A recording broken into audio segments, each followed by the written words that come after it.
नमस्ते प्यारे बच्चों, कैसे हो आप सभी? ठीक हो? हाँ जी बच्चों, पिछली कक्षा में हमने एक बहुत ही मज़ेदार और प्यारी सी कविता पढ़ी थी जो कि कक्षा तीसरी की पाठ्य पुस्तक झिलमिल में चांद का कुर्ता नाम से संकलित है। उस कविता को पढ़ने के बाद और समझने के बाद चलिए बच्चों, अब हम उसके अभ्यास की तरफ बढ़ते हैं और सबसे पहले हम कविता में आए कुछ कठिन शब्दों के अर्थ जानते हैं। यहाँ देखिए बच्चों, हठ, हठ का अर्थ है जिद। झिंगोला, झिंगोला शब्द का अर्थ है ढीला ढाला कुर्ता या झबला। जाड़े का अर्थात सर्दी का। भाड़े का, इस शब्द का अर्थ है किराए का। सलोने, सलोने शब्द का अर्थ है सुंदर। आगे बदन, बदन शब्द का अर्थ है बच्चों शरीर। शब्दार्थ करने के बाद यहाँ देखिए बच्चों, कविता से संबंधित कुछ प्रश्न दिए गए हैं, तो चलिए इन प्रश्नों के उत्तर जानते हैं। पहला प्रश्न है, कविता में ढीले ढाले कुर्ते को क्या कहा गया है? तो पढ़ा था ना हमने कि कविता में ढीले ढाले कुर्ते को झिंगोला कहा गया है। दूसरा प्रश्न देखिए, चांद को यात्रा में क्या तकलीफ होती थी? तो इसका उत्तर होगा बच्चों कि चांद को यात्रा करते समय बहुत ज्यादा ठंड लगती थी। अगला प्रश्न, चांद की इच्छा पूरी करने में माँ को कठिनाई क्यों आ रही थी? तो इसका उत्तर होगा, चांद की इच्छा पूरी करने में माँ को कठिनाई इसलिए आ रही थी क्योंकि चांद का कोई एक आकार नहीं था, वह हर रोज घटता और बढ़ता था। अब देखिए, यहाँ इस भाग में बच्चों कविता से आगे कुछ और प्रश्न दिए गए हैं। चलिए इनके उत्तर भी जानते हैं। यहाँ पहला प्रश्न है, चांद कब पूरा गोल हो जाता है? यह तो आप सबको भी पता होगा, है ना? तो बच्चों, चांद पूर्णिमा के दिन पूरा गोल हो जाता है। उस दिन चांद अपने पूरे आकार में होता है। अगला प्रश्न है बच्चों, चांद किस दिन दिखाई नहीं देता? तो बच्चों, मैंने कविता पढ़ाते समय भी आपको बताया था ना कि चांद अमावस्या के दिन दिखाई नहीं देता।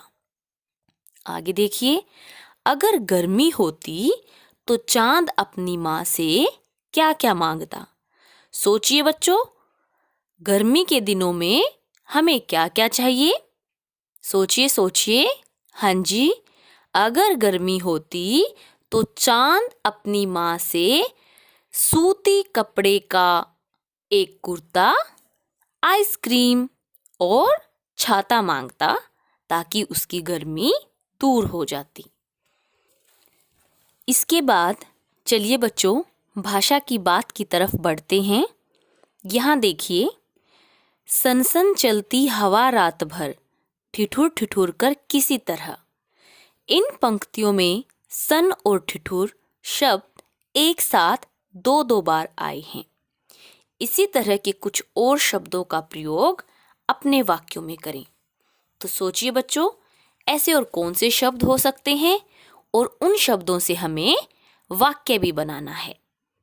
तो पहला वाक्य होगा, ठंडी ठंडी हवा चल रही थी। यहाँ ठंडी जो शब्द है वह दो बार आया है ना।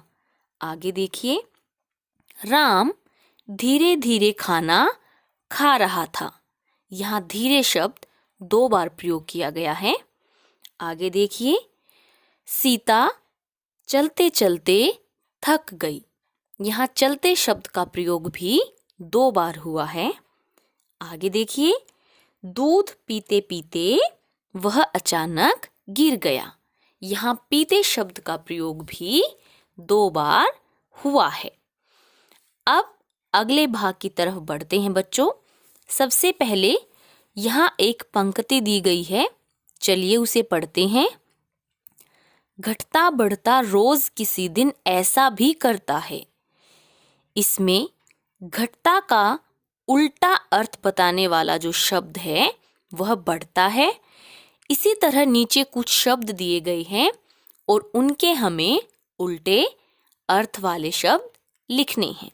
यहाँ देखिए, ऊपर, ऊपर का उल्टा शब्द क्या होगा? नीचे, शाबाश। आगे है मोटा, मोटा शब्द का उल्टा क्या होगा? पतला। फिर है आगे, आगे का उल्टा क्या होगा?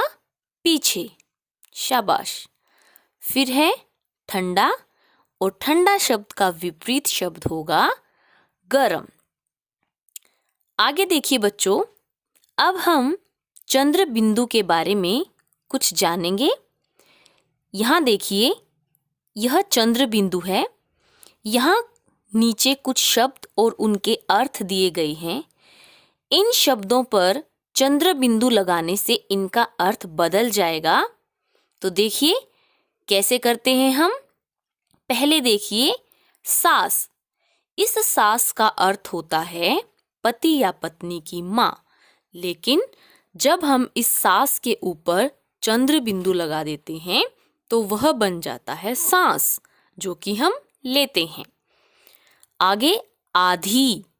आधी शब्द का अर्थ होता है बच्चों आधा हिस्सा, लेकिन अगर इस आधी के ऊपर हम चंद्र बिंदु का प्रयोग करेंगे तो वह बन जाएगा आंधी। आंधी पता है ना, जो बारिश के साथ तेज तेज हवा चलने लगती है तो वह होती है हमारी आंधी। आगे देखिए पूछ। इस पूछ शब्द का अर्थ है पूछताछ करना, लेकिन अगर हम पूछ शब्द के ऊपर चंद्र बिंदु का प्रयोग करेंगे तो वह बन जाएगा पूंछ। जैसे गाय की पूंछ, भैंस की पूंछ, है ना बच्चों। आगे देखिए बास। इस शब्द का अर्थ है महक या गंध, लेकिन अगर हम बास शब्द के ऊपर चंद्र बिंदु लगाएंगे तो वह क्या बन जाएगा? बांस। बांस की लकड़ी देखी है ना, बिल्कुल वही बच्चों। फिर देखिए पाव। यहाँ पाव शब्द का अर्थ है 1 किलोग्राम का चौथा भाग, लेकिन अगर इसी पाव के ऊपर हम चंद्र बिंदु लगाएंगे तो बन जाएगा पाँव। हमारे 2 पैर होते हैं ना, वही पाँव। ठीक है बच्चों।